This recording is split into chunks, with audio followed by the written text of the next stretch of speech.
Todavía recuerdo el silencio.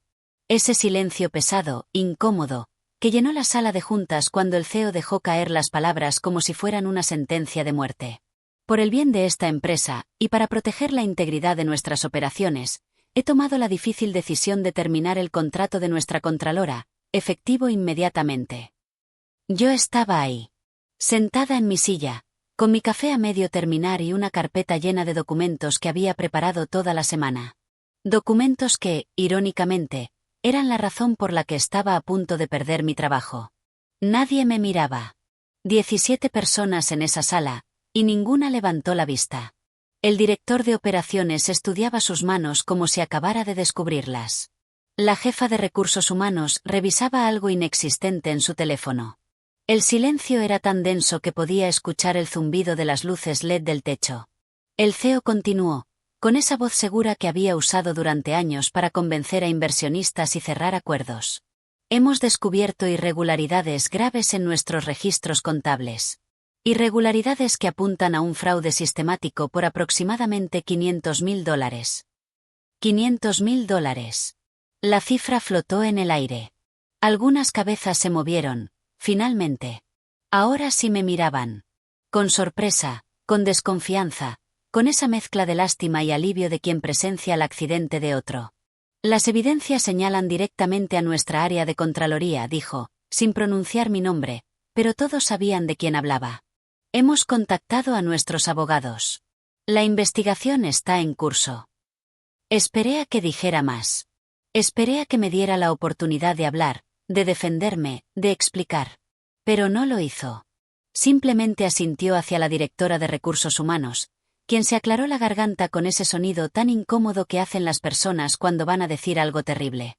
Necesitamos que entregues tus accesos, tus llaves, y desalojes tu oficina antes del mediodía, dijo ella, sin poder sostener mi mirada más de 2 segundos.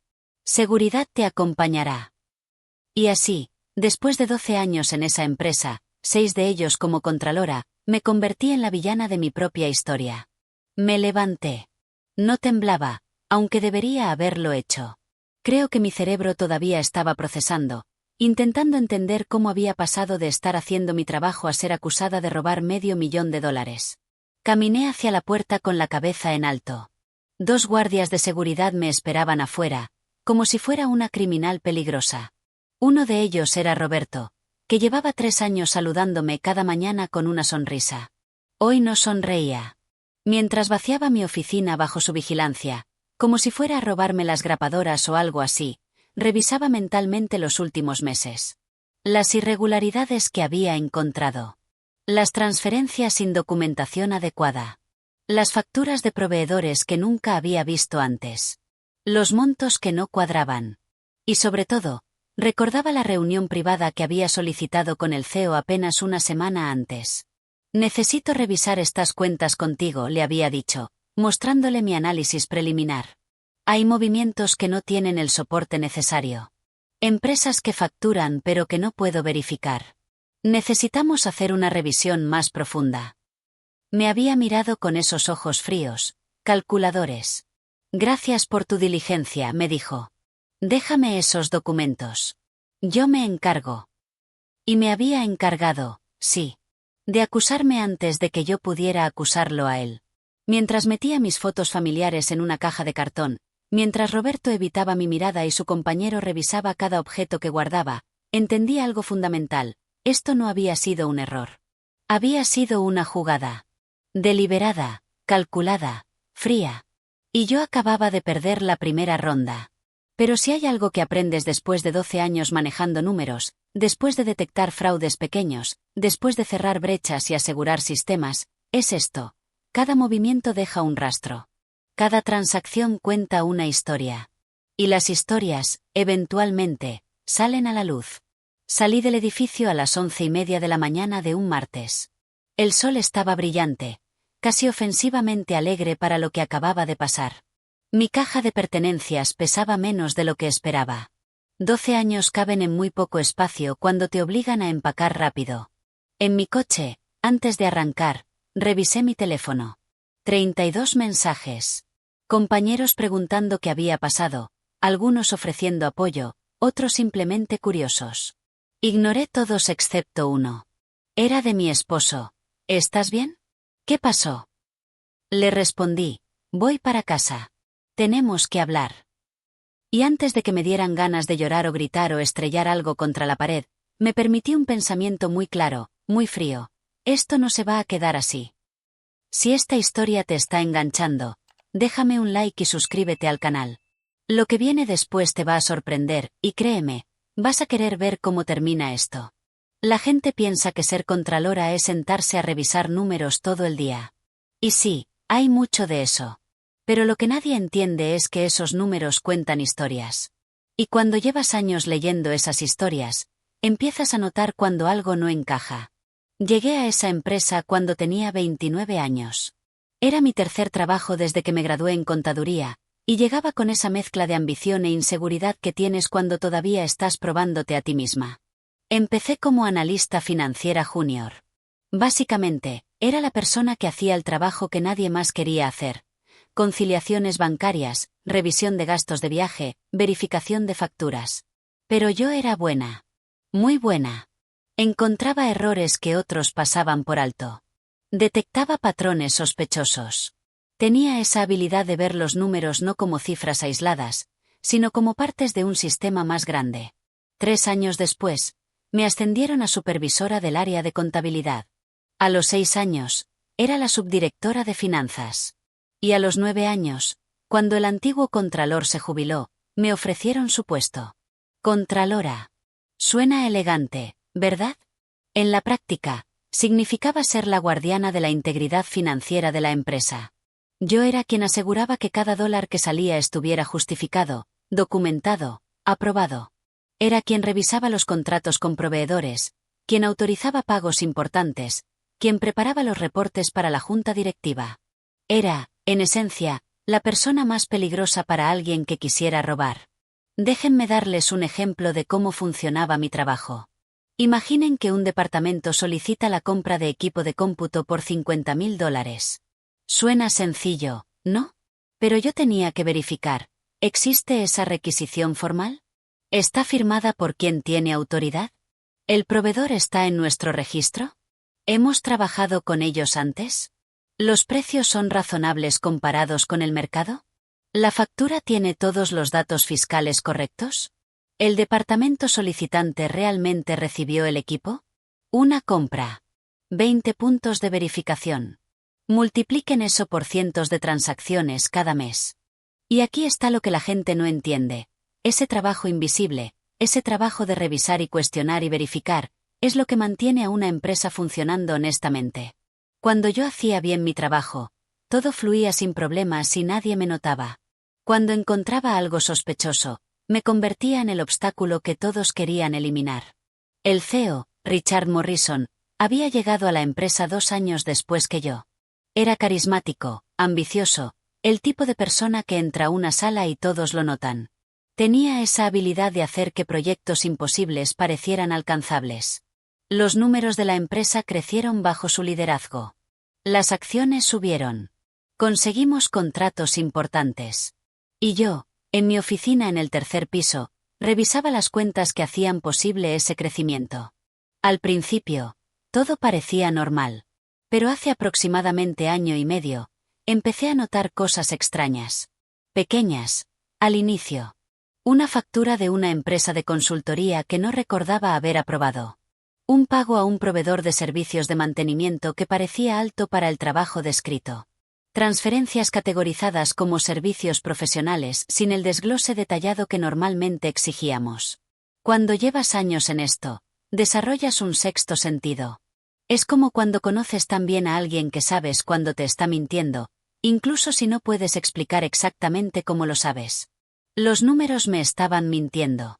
Empecé a investigar por mi cuenta. Revisaba registros antiguos, comparaba patrones, buscaba conexiones. Y fue ahí cuando encontré las empresas fantasma. Había 3, principalmente. Consultoría estratégica global, soluciones técnicas avanzadas y grupo de servicios corporativos. Nombres genéricos, casi diseñados para no llamar la atención. Todas estaban registradas apenas 2 o 3 años atrás.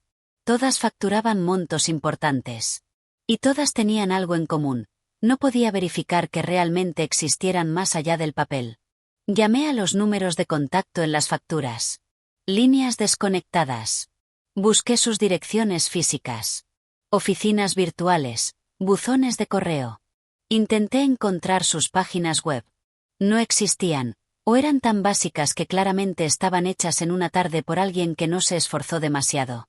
Y sin embargo, esas empresas habían recibido transferencias por cientos de miles de dólares de nuestra compañía. Hice lo que debía hacer. Documenté todo. Preparé un análisis detallado. Identifiqué todas las transacciones sospechosas que pude encontrar. Y solicité una reunión con el CEO. Esa reunión fue hace exactamente 9 días antes de que me despidieran. Le mostré mi trabajo. Le expliqué mis preocupaciones. Fui profesional, objetiva, cuidadosa con mis palabras. No estaba acusando a nadie directamente. Solo estaba diciendo que necesitábamos investigar. Richard me escuchó en silencio. Hojeó mis documentos. Y luego me dio esa sonrisa tranquilizadora que probablemente había practicado en un espejo. Aprecio tu diligencia, me dijo. Eres muy buena en tu trabajo, y es exactamente por eso que te tengo en ese puesto. Déjame revisar esto con nuestro equipo legal. Hay algunos contextos que probablemente no tienes, proyectos especiales que requieren cierta discreción. Pero voy a verificar todo personalmente. Dame unos días. Me fui de esa reunión sintiendo, ¿qué? ¿Alivio? ¿Duda? Algo no se sentía bien, pero quería creer que estaba siendo paranoica. Richard era el CEO. Si había algo malo, él lo arreglaría. ¿Verdad? 9 días después, me acusaba públicamente de fraude. Ahora, sentada en mi casa, con mi caja de pertenencias de la oficina en el piso de la sala, repasaba esos 12 años. Todas esas horas revisando, verificando, protegiendo. Todas esas veces que había evitado que se cometieran errores. Todas esas ocasiones en que había sido la voz incómoda que decía no, esto no está bien documentado o necesitamos más información antes de aprobar esto. Mi esposo, David, me trajo una taza de té. Se sentó a mi lado en el sofá. ¿Qué vas a hacer?, me preguntó. Esa era la pregunta, ¿no? ¿Qué haces cuando te acusan de algo que no hiciste? ¿Cuándo te destrozan la reputación que construiste durante años? ¿Cuándo te convierten en la villana de una historia que tú misma estabas tratando de exponer? Podía aceptarlo. Podía quedarme callada, buscar otro trabajo, intentar reconstruir mi carrera en otro lado. Sería más fácil. Menos costoso. Menos doloroso. O podía pelear. Voy a llamar a un abogado, dije. El abogado que contraté se llamaba Michelle Torres. Me la recomendó una excompañera que había pasado por un despido injustificado años atrás. Michelle tenía unos 40 y tantos años, una reputación sólida en casos laborales, y esa manera directa de hablar que me hizo confiar en ella desde la primera llamada. Nos reunimos en su oficina 2 días después de mi despido. Llevé todo, mis documentos de trabajo, los análisis que había hecho sobre las empresas sospechosas, correos electrónicos, mis propios registros de las conversaciones que había tenido con el CEO. Michelle revisó todo durante casi 2 horas, haciendo preguntas ocasionales, tomando notas. Finalmente, levantó la vista. Tienes 2 opciones, me dijo. La primera es buscar un acuerdo. Ellos probablemente te ofrecerán algo de dinero a cambio de que firmes un acuerdo de confidencialidad y renuncies a cualquier acción legal. Es rápido, es limpio, y puedes seguir adelante con tu vida. ¿Y la segunda?, pregunté, aunque ya sabía la respuesta. La segunda es pelear. Demanda por despido injustificado y difamación. Y aquí está lo importante. Exiges una auditoría forense completa de la empresa. Si realmente hay fraude como tú sospechas, una auditoría independiente lo va a encontrar. Pero tiene que ser completa, sin restricciones, con acceso a todo. ¿Cuánto tiempo tomaría? Meses. Tal vez más de 1 año. Va a ser caro, va a ser estresante, y no hay garantía de cómo termine. Pero si tienes razón sobre lo que viste, si realmente hay algo turbio pasando, es la única manera de probarlo. Me quedé en silencio, pensando. David estaba a mi lado, sosteniendo mi mano. ¿Cuánto tienes en ahorros?, me preguntó Michelle. Suficiente para 6 meses, Tal vez 8 si somos cuidadosos. Entonces déjame ser clara, esto podría consumir esos ahorros. Los honorarios, los costos del proceso, el tiempo sin trabajo. Tienes que estar segura. Pensé en esa sala de juntas. En esas 17 personas que no me miraban. En el CEO pronunciando su acusación con tanta seguridad. En años de trabajo reducidos a irregularidades y fraude. En mi nombre siendo arrastrado por el lodo. Pero sobre todo, pensé en esos números que no cuadraban. En esas empresas fantasma. En $4 millones, porque eso es lo que calculé, aproximadamente, en transacciones sospechosas, que habían desaparecido mientras yo era la contralora. Mientras se suponía que yo debía proteger a la empresa. Si yo no peleaba por descubrir la verdad, ¿quién lo haría? Quiero la auditoría, dije. Quiero pelear. Michelle asintió. Entonces vamos a hacerlo bien. Voy a preparar una demanda formal. Despido injustificado, difamación, y vamos a solicitar que el tribunal ordene una auditoría forense independiente. Va a ser una batalla. Estoy lista. No estaba lista. No tenía idea de lo que venía. Pero a veces tomas decisiones no porque estés segura de ganar, sino porque no puedes vivir contigo misma si no lo intentas. La demanda se presentó una semana después. Y ahí fue cuando todo cambió. Porque una cosa es despedir a una empleada en privado. Otra muy distinta es que esa empleada presente una demanda pública alegando que la despidieron para encubrir fraude. Y que exija, ante un juez, que se investigue a fondo las finanzas de la empresa. La reacción fue, digamos que intensa. El abogado de la empresa me llamó directamente. Era agresivo, condescendiente. Me dijo que estaba cometiendo un error, que me estaba cavando un hoyo más profundo.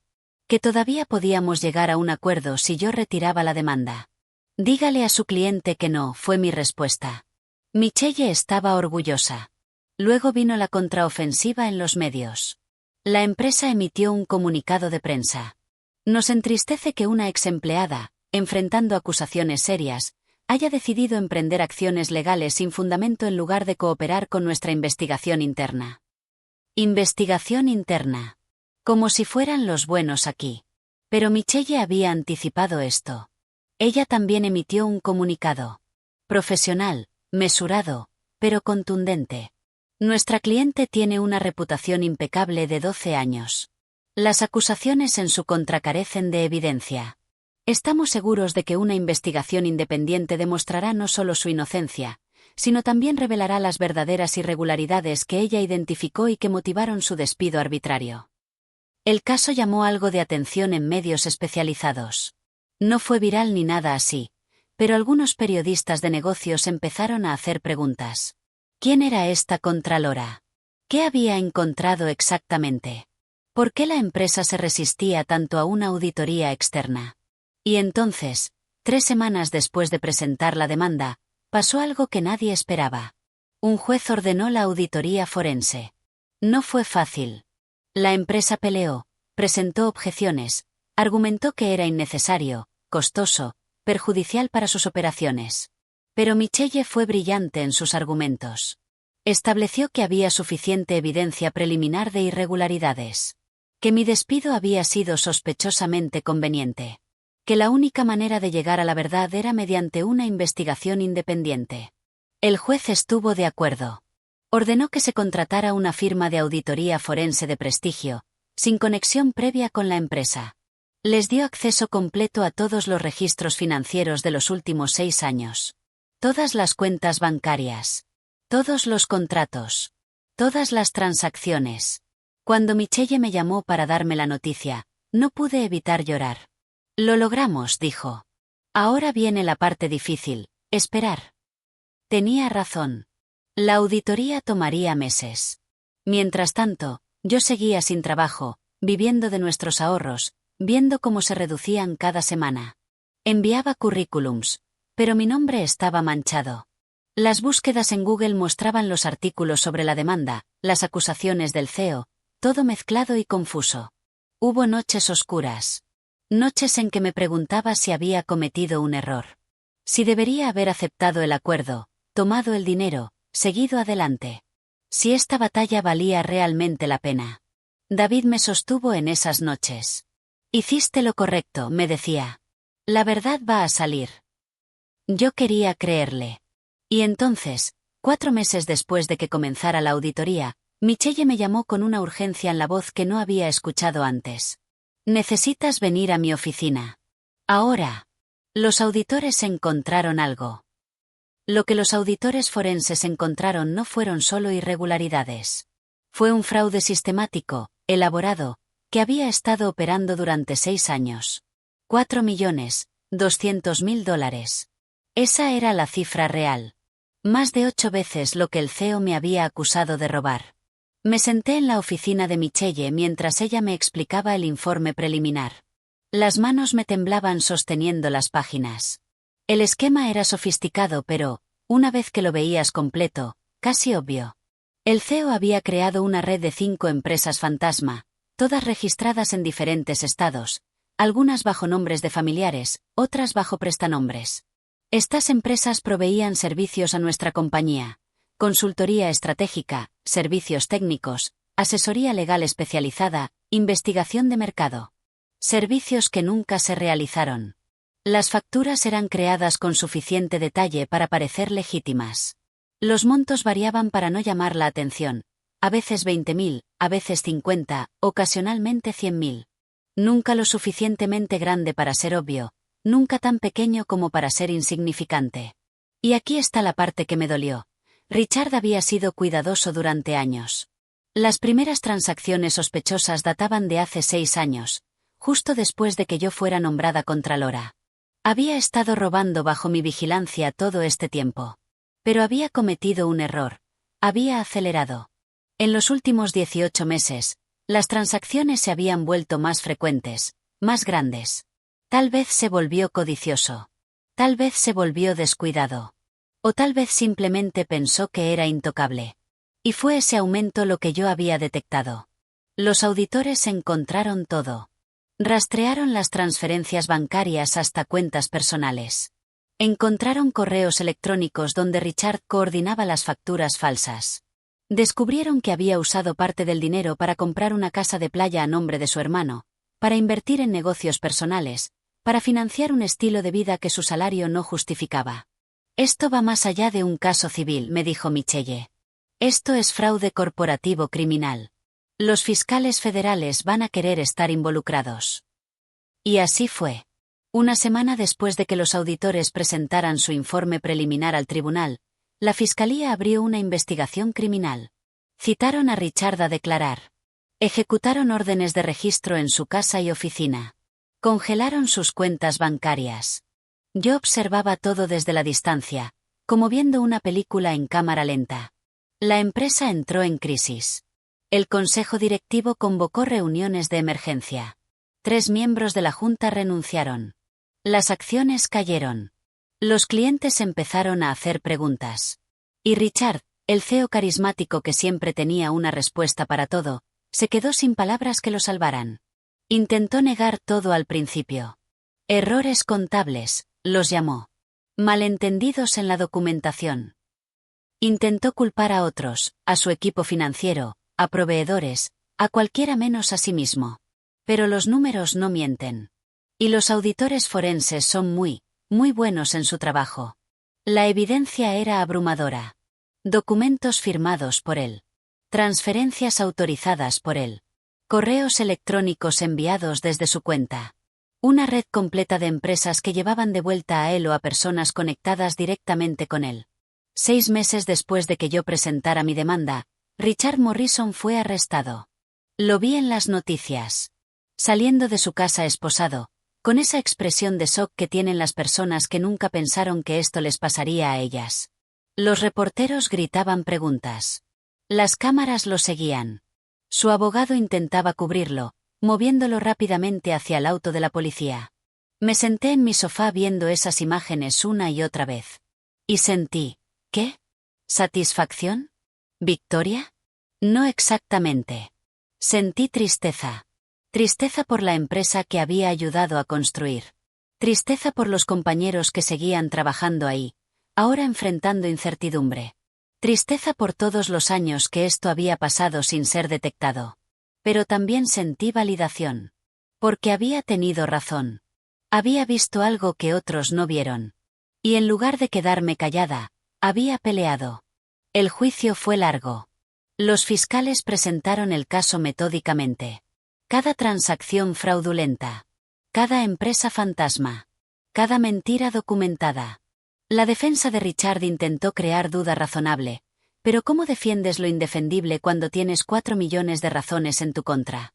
Yo tuve que testificar. Fue una de las cosas más difíciles que he hecho. Estar en ese estrado, con Richard mirándome desde la mesa de la defensa. Ya no tenía esa confianza arrogante. Se veía pequeño, cansado, derrotado. Me preguntaron sobre mi trabajo, sobre las irregularidades que había encontrado, sobre la reunión que tuve con él una semana antes de mi despido. ¿Qué le dijo el acusado cuando usted le presentó sus hallazgos?, preguntó el fiscal. Me dijo que lo dejaría en sus manos. Que él se encargaría. ¿Y se encargó? Sí. Me despidió y me acusó de fraude para evitar que yo continuara investigando. La defensa intentó atacar mi credibilidad. ¿No tenía yo acceso a las mismas cuentas? ¿No podría haber cometido el fraude y luego acusado al CEO para desviar la atención? Pero Michelle me había preparado bien. Y además, había algo que destruía completamente esa teoría. El fraude había comenzado años antes de que yo tuviera las autorizaciones necesarias para ejecutar esas transacciones. Y las empresas fantasma estaban conectadas directamente a Richard, no a mí. El jurado deliberó durante 3 días. 3 días en los que apenas dormí, revisando cada minuto del juicio en mi mente. El veredicto: culpable en todos los cargos. Fraude corporativo, lavado de dinero, falsificación de documentos. La sentencia: 8 años de prisión federal. Cuando el juez pronunció la sentencia, vi a Richard cerrar los ojos. Su esposa, sentada en la galería, empezó a llorar. Parte de mí quería sentir lástima por él. Pero luego recordé esa sala de juntas. Recordé cómo me acusó públicamente. Cómo intentó destruir mi reputación para salvar la suya. Cómo había estado robando durante años mientras yo trabajaba honestamente. No. No sentía lástima.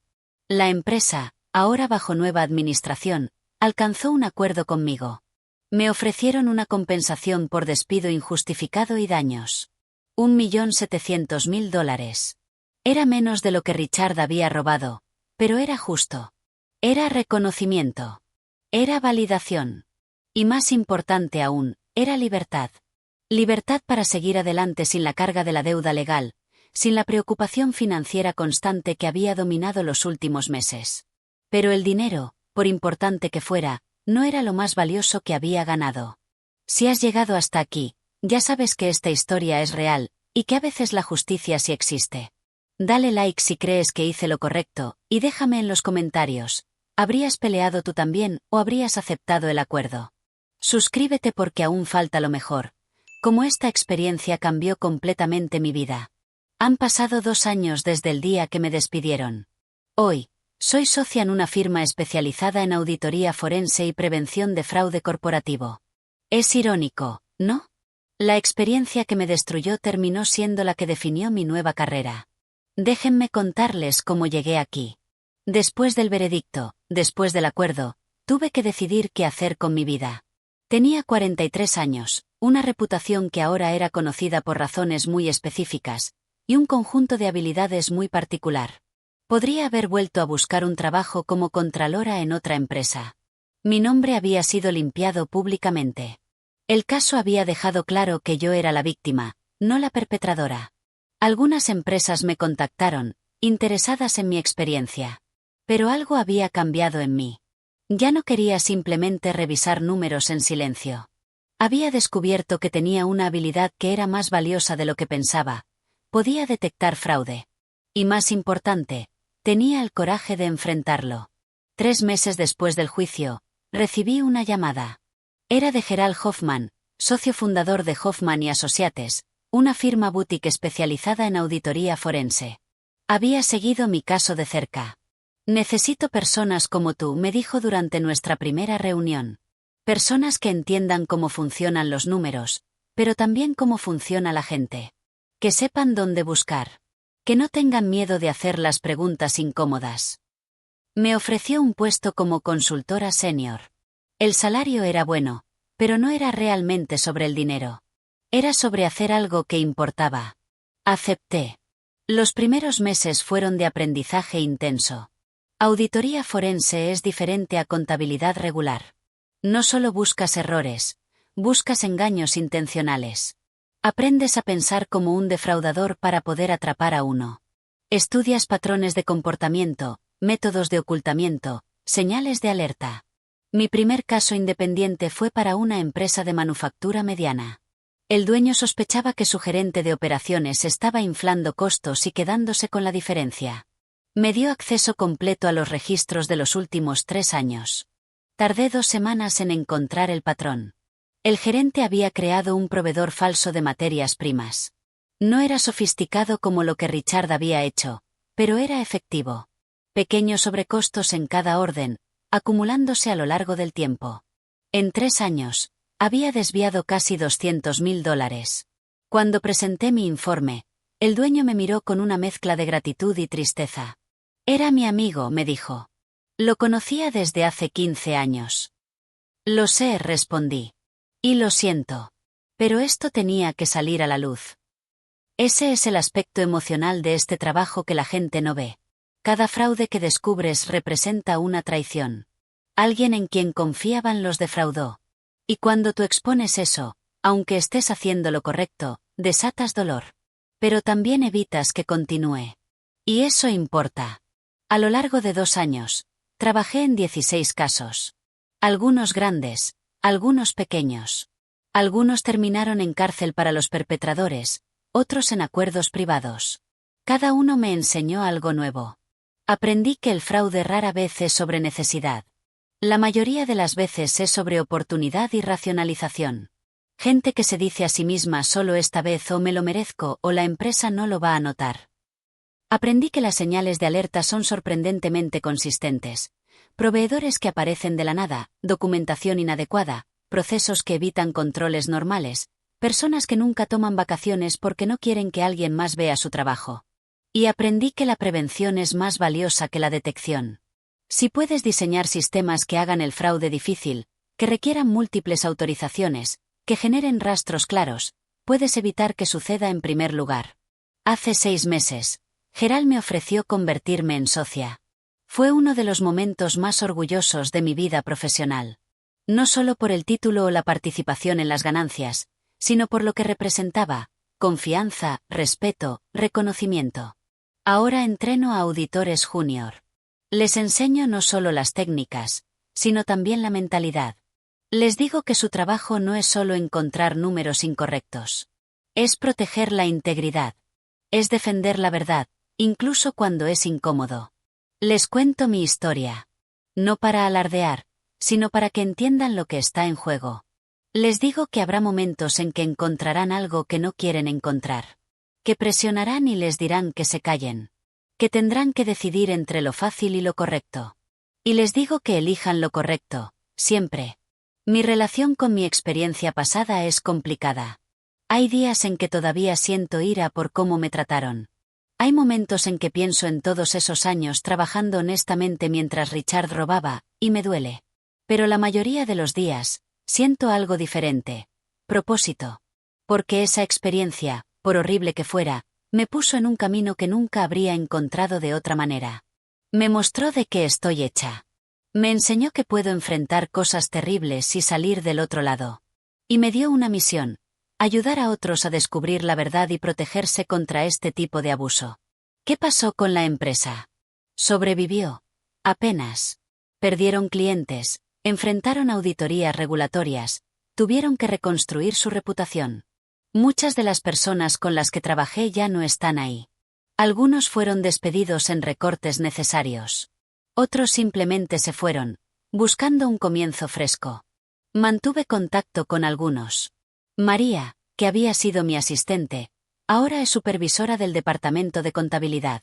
Me llamó hace unos meses solo para contarme cómo estaban las cosas. ¿Has pensado en volver?, me preguntó. No, respondí honestamente. Ese capítulo está cerrado. Te extrañamos, me dijo. Las cosas eran mejores cuando estabas aquí. Fue dulce escuchar eso. Pero sabía que mi lugar ya no era ahí. Había encontrado donde pertenecía. ¿Y Richard? Cumple su sentencia en una prisión federal de seguridad mínima. Saldrá en 6 años si tiene buena conducta. A veces me pregunto si ha reflexionado sobre sus decisiones. Si entiende el daño que causó, no solo a mí, sino a tantas personas. Pero mayormente, no pienso en él. Darle espacio en mi mente sería darle un poder que ya no tiene. En cambio, pienso en las personas a las que ayudo ahora. En los fraudes que prevenimos. En las empresas que protegemos. En la diferencia que hacemos. Y pienso en mi familia. David, quien me sostuvo durante los meses más oscuros. Mis hijos, que ahora son adolescentes y que aprendieron de mi experiencia que defender la verdad vale la pena, incluso cuando es difícil. Les digo esto porque sé que hay personas que están enfrentando situaciones similares ahora mismo. Que han visto algo que no deberían. Que están considerando si hablar o quedarse callados. Que tienen miedo de las consecuencias. Y quiero que sepan, es aterrador. Es costoso. Te cambiará. Pero la verdad siempre encuentra la manera de salir. Y cuando sales del otro lado, cuando has peleado la batalla y has sobrevivido, descubres que eres más fuerte de lo que pensabas. No todos los casos terminan como el mío. A veces los malos ganan. A veces el sistema falla. A veces tienes que elegir entre tu integridad y tu bienestar, y no hay una respuesta fácil. Pero te puedo decir esto. Puedes sobrevivir a ser despedido. Puedes reconstruir tu reputación. Puedes encontrar un nuevo camino. Lo que no puedes sobrevivir tan fácilmente es vivir con la cobardía de no haber intentado. De haber visto el mal y haberlo dejado continuar porque era más conveniente. Hace unos días, recibí un email de alguien que había leído sobre mi caso en un artículo de negocios. Era una auditora interna en una empresa de tecnología. Había encontrado irregularidades. Estaba asustada de reportarlas. Le respondí. Le conté mi historia completa, no la versión pública sino los detalles personales. Las noches sin dormir, las dudas, el costo emocional. Pero también le conté sobre el final, sobre dónde estoy ahora, sobre lo que gané aunque pareciera que lo había perdido todo. ¿Lo haría de nuevo? Me preguntó en su segundo email. Pensé en esa pregunta durante horas antes de responder. Sí, finalmente escribí. 1000 veces sí. Porque al final, puedes perder tu trabajo, tu dinero, tu reputación temporal. Pero si mantienes tu integridad, si haces lo correcto, nunca pierdes lo que realmente importa. Respetarte a ti misma. Y esa es la verdad que descubrí a través de todo esto. El éxito profesional es importante. El dinero es importante. La estabilidad es importante. Pero nada, absolutamente nada, es más importante que poder mirarte al espejo y saber que hiciste lo correcto. Hoy, cuando entro a mi oficina, veo mi nombre en la puerta, Socia, Auditoría Forense. Es un recordatorio diario de que los finales no siempre son como los planeaste, pero a veces son mejores de lo que imaginaste. Richard Morrison me acusó de robar $500.000. Intentó destruirme para cubrir sus propios crímenes de 4 millones. Pero lo que no entendió es que no puedes destruir a alguien que tiene la verdad de su lado. Puedes retrasarlos, puedes hacerles la vida difícil, puedes causarles dolor. Pero no puedes ganar. Porque la verdad, eventualmente, siempre gana. Y yo estoy aquí, 2 años después, no solo sobreviviendo sino prosperando, como prueba de eso. Así que si estás leyendo esto y estás en una situación similar, si has visto algo malo y estás considerando quedarte callado, déjame decirte, sé que es aterrador. Sé que parece imposible. Sé que hay momentos en que querrás rendirte. No lo hagas. Pelea. Documenta todo. Busca ayuda legal. Y confía en que la verdad, aunque tome tiempo, saldrá a la luz. No será fácil. Pero valdrá la pena. Te lo prometo. Y eso es todo. Mi historia. Si llegaste hasta aquí, gracias por escuchar. Si te sirvió de algo, si te inspiró o simplemente te mantuvo enganchado, hazme un favor. Dale like a este vídeo, déjame un comentario contándome qué piensas, y suscríbete al canal porque tengo más historias como esta que compartir. Historias reales de personas reales que enfrentaron lo imposible y salieron adelante. Nos vemos en el próximo vídeo.